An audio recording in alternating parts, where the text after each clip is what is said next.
Well, the one thing that watching, because I'm looking at Steven Crowder for a video on Change My Mind. Yeah. I think it would be a fun segment to do, because honestly, Change My Mind is a misnomer for that segment. I was going to say this.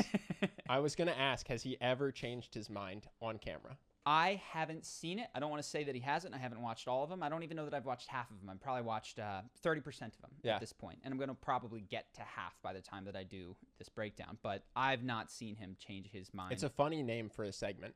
I've not seen him adjust his position once. So it's not changed my mind. But I think that we could do an interesting one that was, at least titled accurately, which is "Let me try to change your mind." Or we could try to have our minds genuinely changed, which would be measured by, if you have 10 conversations and you don't change your mind, either the people that you're speaking to are completely crazy or you're not actually open to having your mind changed. I think that would be a fun segment to do. We would need someone who doesn't already agree with me and you, which is well, like most of the time we also talk off air. So even if we have a disagreement, we normally hash it out sometime between Monday and Thursday when we record. That's fair. And our philosophies have coincided very, very hard. But I'd love to get guests on or people that disagree. Yeah. Oftentimes we talk to the people at the end, and I know we're going to do that today. If you're watching and you've ever disagreed with us, please call in. I think that would be one of the more fun conversations we could have, and maybe we'll change our mind. Maybe you will, or maybe... Well, the other thing is, so we had a Mormon call in, and that's not... Our religious beliefs and his religious beliefs don't coincide. Yeah. But the other thing is, I think when we had that call, it wasn't obvious that was the segment. And so I know you specifically were towing the line between not wanting to upset him, because clearly it was very important to him, while being honest with your own views. Yeah. So we should definitely make it clear when someone calls in, is this an advice call? Is this a change my mind call? Do you want loving hugs, or are we allowed to actually get into it? You know what I mean? No, that's a great point. And I think that's the other thing that these segments, they're so hard. One of the points I'm going to make in the video is I don't totally blame Crowder for not changing his mind, because he does the first thing that you shouldn't do if you're actually open to having your mind change, which is make a firm stance and dig in. And he's got a big sign that says, and it's the 4th edition of this particular one. So it's very tough to move from that particular position. Yeah. Second, he's surrounded by an onlooker of cheering and jeering and oohs and ahs depending on who scores points. Which makes you really not want to say, oh yeah, this person bested me. How does anyone change their mind in those circumstances? And I don't think, obviously he comes in better equipped in terms of having done the research, because these are people walking around their college campuses unprepared for an interaction with him. But part of the reason I think that they do change their mind is not simply because he's right. It's because they haven't taken a firm stance, and so therefore it's easier for them to go, oh yeah, I didn't really think of that. Yeah, sure. No, it's a hilarious setup. I was watching it because I know you're doing this video on him, and he goes mostly to college campuses where he has a folio of pre-studied material, and then just grabs random college students and goes, let's have a debate on this. You haven't had any chance to prep on this at all. Let's discuss. And it just seems like, obviously it's made him very popular, so I understand why he does it, but it doesn't seem like the best forum for a discussion. No. I think if you asked people why they watch those particular things, and if you look at the ones that are the most popular, they normally have freakouts in them. They normally have people getting upset. It's not the most even debates where I agree to disagree that tend to draw the most views on these. It's the freakouts. And I would hate that job, by the way, watching this. It ends up often, it's like my least favorite conversations. Oh, yeah? It's the conversations I want to avoid so much. It's two people who have already made up their mind about something, most cases, and then they're discussing and they fall into trying to get each other on the minutia. So it's just these little ticky-tack, wait, okay, use this word. What do you think that word means? What's this word? Okay, well, you said this. Let's define evil. Let's define what this is. I would hate it. It seems like the least fun, the kind of conversation I would leave if I were at a dinner table. Yeah, there's several semantic, and it's not always, but there's cases where these particular conversations boil down to semantic point scoring, which is you use that word. What does that word mean? Oh, that word was insulting to me, so now you're insulting me, and you're like, and then it becomes this ad hominem thing, and it becomes obvious that I'm not just saying Crowder, the person sitting opposite to him is often more irrational than he is, right? I think if you've seen some of these videos, it just boils down to people being upset with each other, or in the best case scenario, having established firm positions and then trying to win tiny point scores, as opposed to getting down to the fundamental philosophy of like, why are you pro-life, or why, who should have a monopoly on, should the government have a monopoly on the use of guns within any nation?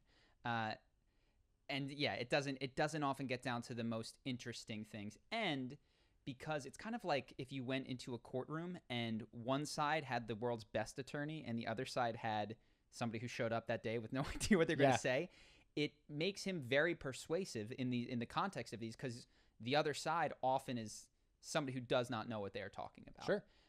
And I think what he accurately shows is many of us hold many of the positions that we have dearly with very little understanding of the totality of any sort of situation. Well, what I learned, the one thing I learned from watching it, because I've seen him get upset and I've seen the people he talks to get upset, a superpower is being able to detach your ego from the conversation you're having. Yeah. To be able to not get defensive, not get angry, not get hostile, and just sit there and talk to someone while they have a disagreement with you. One, it makes you so much more persuasive. Two, it's going to make your life so much better. Mm-hmm. That's what I noticed from watching this. Where did you notice that? He's having a conversation with this guy, Yusuf, about socialism. And they both come off unlikable. I won't say who I think had the better points or not, but neither of them comes off as someone that you think is, I want to spend time with that person. Mm-hmm. They're getting catty with each other. They're butting heads. And I think if either one of them could have just gone, I'm not going to get my ego involved here, they would have come off much better. Mm-hmm. Yeah, I agree with that. And some of the points that I'm going to make in the video are the ones that go well are the ones where there's a break for a joke.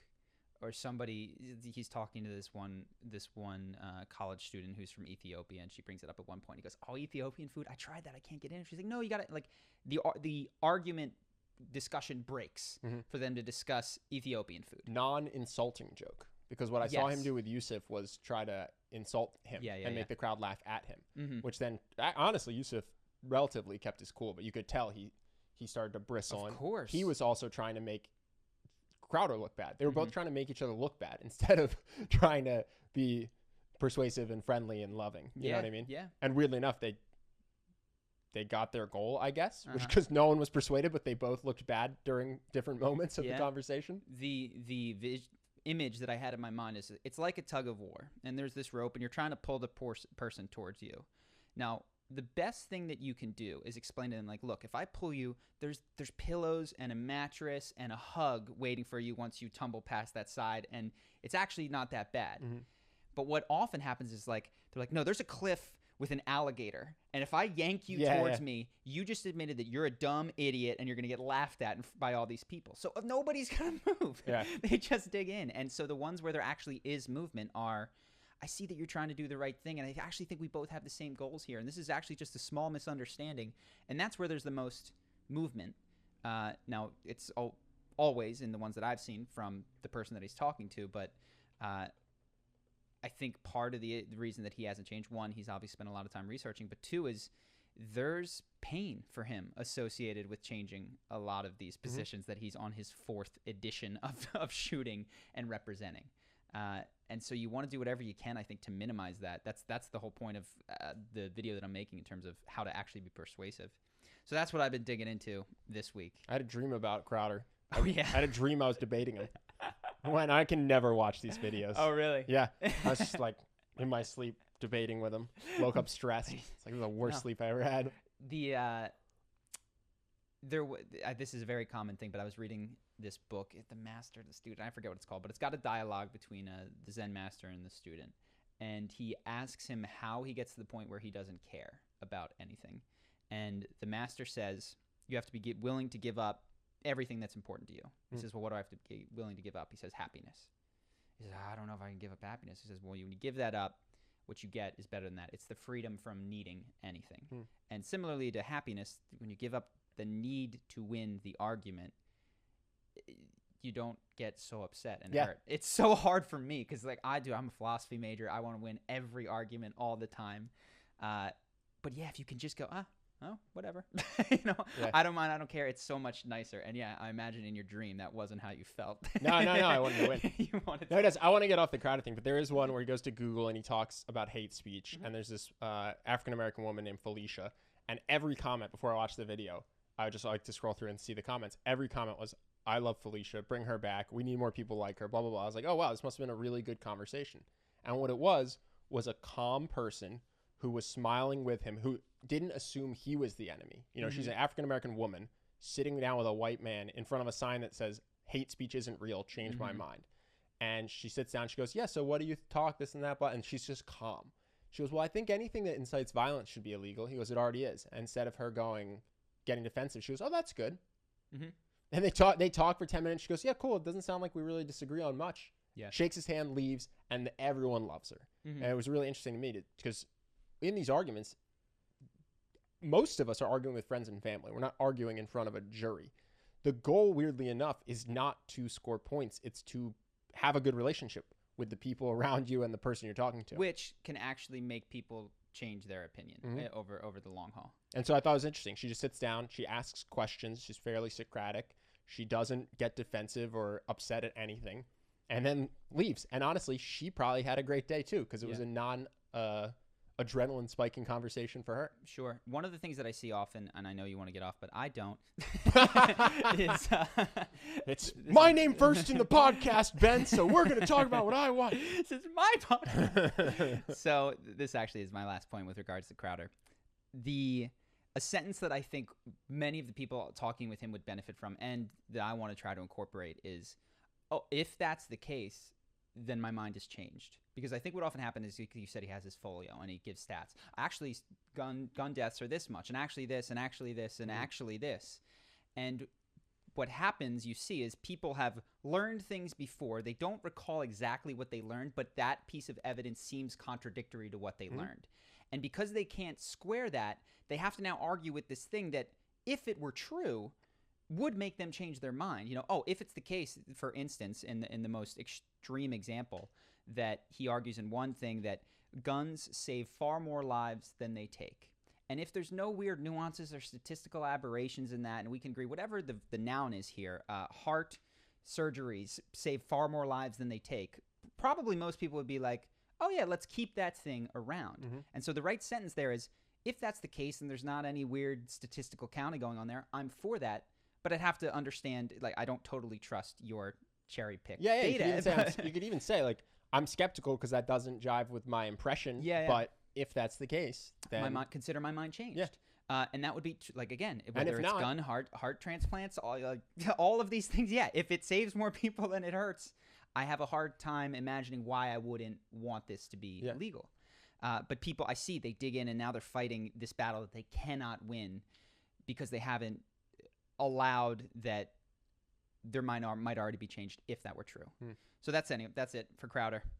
More from you or from me?